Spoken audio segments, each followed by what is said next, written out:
The fans got Deadpool off ground so many years ago. Yesterday, 10 years after the film filmed, and exactly 2 years after Deadpool and Wolverine. I felt so lucky to be on, was it San Diego Comic-Con floor with everyone whose unapologetic devotion brings so much joy to this world.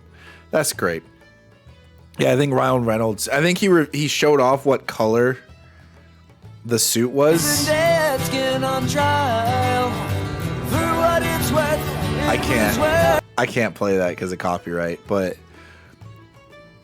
he showed off that the suit was colored jean gray. That sneaky, sneaky boy. That sneaky, sneaky Reynolds. Oh, yeah. Let me see. Do they... Who's this guy with the swords and stuff?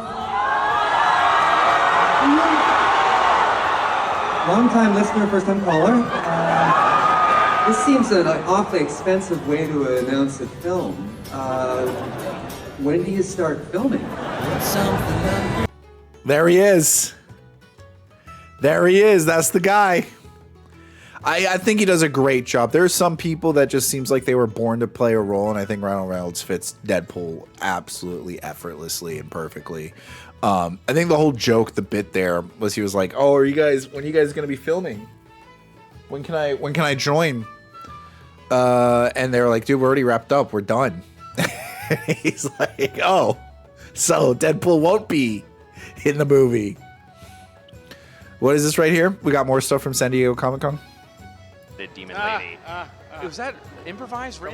Completely improvised. This fishman would be bound before us as we speak. If your muscle brains were present, they would still be there, choking on their fuzzy adornments. You bald-headed demon. Show some...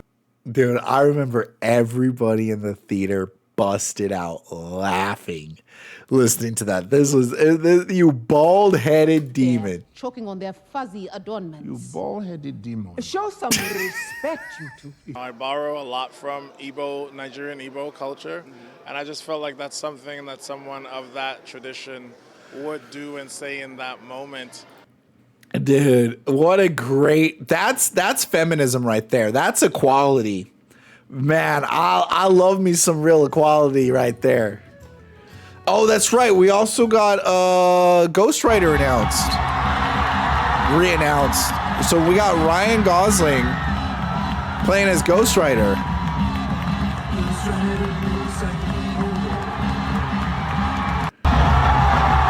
That's wild. That's why I'm kind of for it. I want to see it. I want to see Ghost Rider. I want to see him do Ghost Rider. Now, these are all announcements. These are all hype things. These are all cool stuff. We saw, I think, was it Johnny Depp showing up as Ebenezer Scrooge?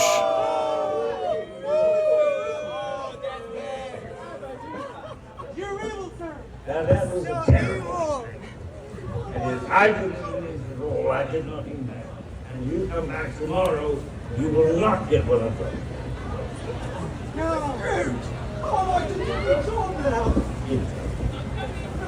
How am I to do my job now?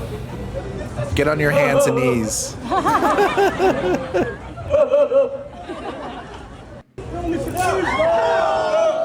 Bro, almost looks unrecognizable as Ebenezer Scrooge. Almost looks completely unrecognizable as Ebenezer Scrooge. Let me go back. Let me see. Like, people really happy about this Ghost Rider thing. How can Ryan Gosling be Ghost Rider when he's already White Panther? We should actually, Ryan Gosling, we should actually talk about that. We're actually going to talk about that for a second. Holy crap. I'm not going to lie, guys. My eyes went immediately down here. I wanted to read this and my eyes shot straight down here. Haley Atwell says Robert Downey Jr. was so committed to his role as Dr. Doom on set of Avengers Doomsday. You're taking a big swing. I mean, sure. First of all, he is so kind and so welcoming. You know, he would invite us all to have lunch with him on set, and is a natural leader and is so charismatic and so committed to his role. and I felt that he gives, even when it's the scenes on, the camera's on you, he's behind the camera giving just as much to the performance as when it's a close-up on him. And I think that, you know, you're taking a big swing with creating like a, you know, turning him into Doom, and if there's one person who can get away with it, it's Downey, and then some. He really delivers in the most incredible way in this movie. That's cool. I mean, she doesn't say a lot. I'm sure she's not allowed to say a lot. I'm also sure that like they're only allowed to say good things about it. I played the best hero. I can play the best villain. Here's the thing, though. Iron Man was such a C tier hero. Like, no one cared about Iron Man. No one. Like, Iron Man was like around since forever, and he was basically a C tier hero that a lot of people didn't care about. And Downey made him an A tier. Downey almost made him S tier. So now we have Robert Downey Jr. playing as an S tier villain. I want to see it. I want to see it. I also think it's probably fun to be able to come back to some place that you're familiar with, you feel comfortable with, but you also get to play a different role. Okay, so we got the announcement of what is going on here. Sci-fi author I'm so sorry. I apologize. I truly am sorry. I cannot pronounce your name. I'm gonna try. Nyendi Okorafor. I apologize. Accuses filmgoers of being xenophobic over the recent Black Panther casting. Xenophobic? What does xenophobic even mean? Define xenophobia?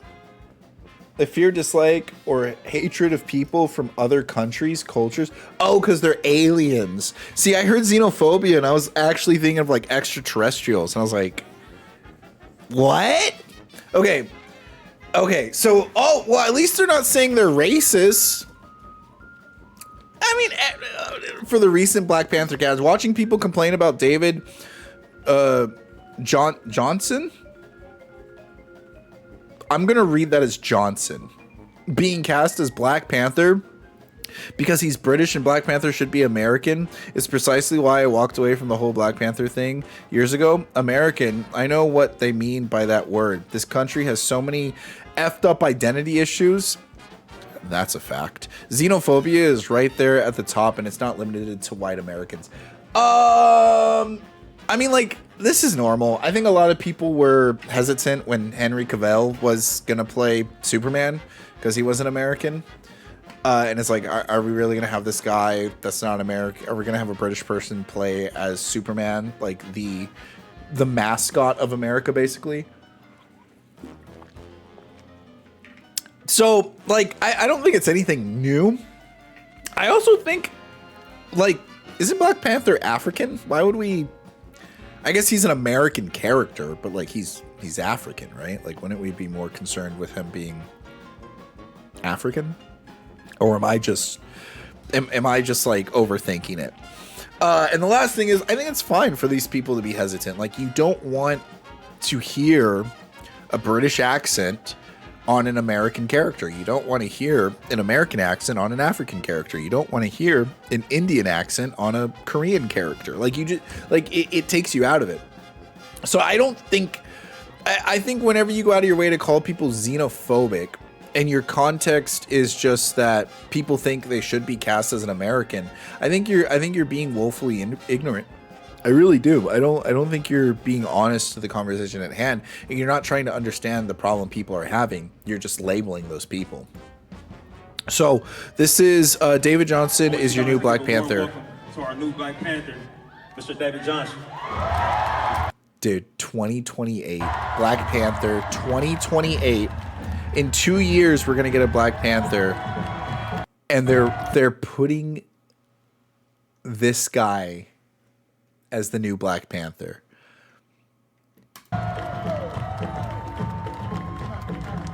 Bro, she only lasted one movie.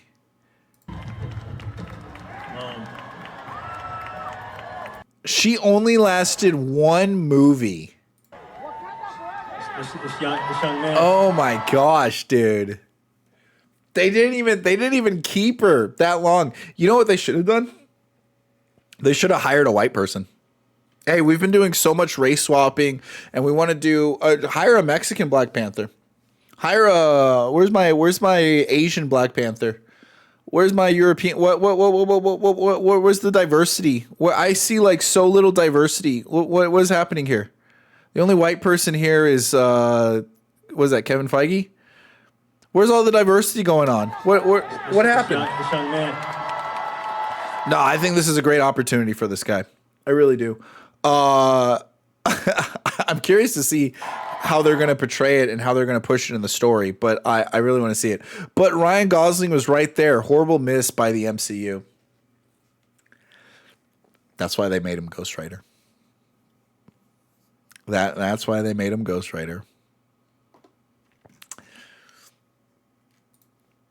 Let's see here. We got some more MCU stuff. Tom Holland says he's had to lie in the past about some of the shit movies he's been in.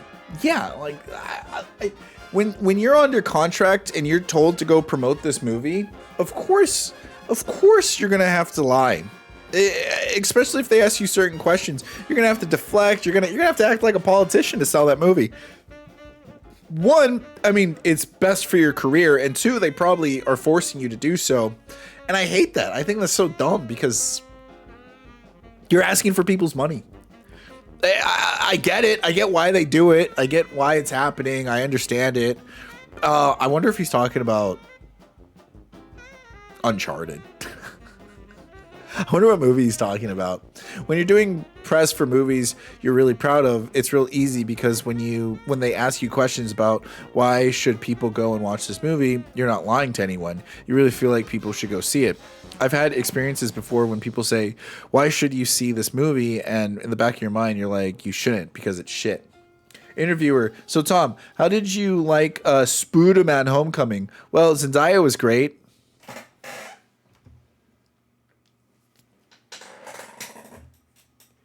Dude, you could take Zendaya out of Spider-Man Homecoming and that movie does not change. Why do they put her? You could take her out of The Odyssey and that movie doesn't change. She is, I'll say it, dude. She is overhyped, man. I have not seen her play in a movie where she doesn't do the same acting that she does in any other movie. No, he literally did this in an interview. Did he really?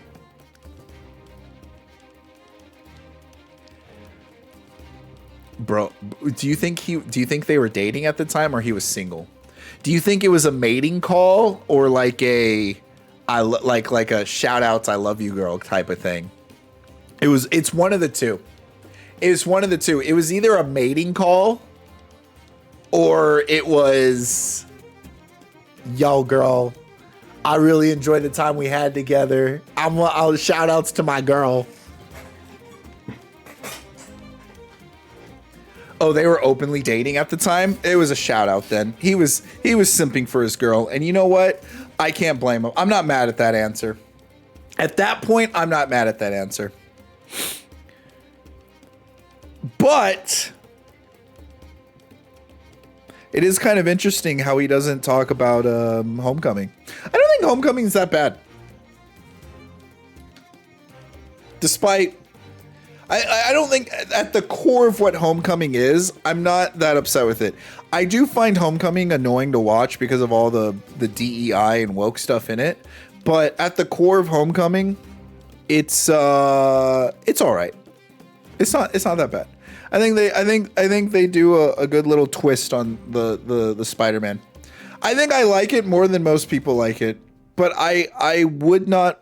It's not a movie that I would go out of my. I don't love it because it undercuts itself with so much of its humor and so much of its woke slop. It really does. Damn. What else is going on here?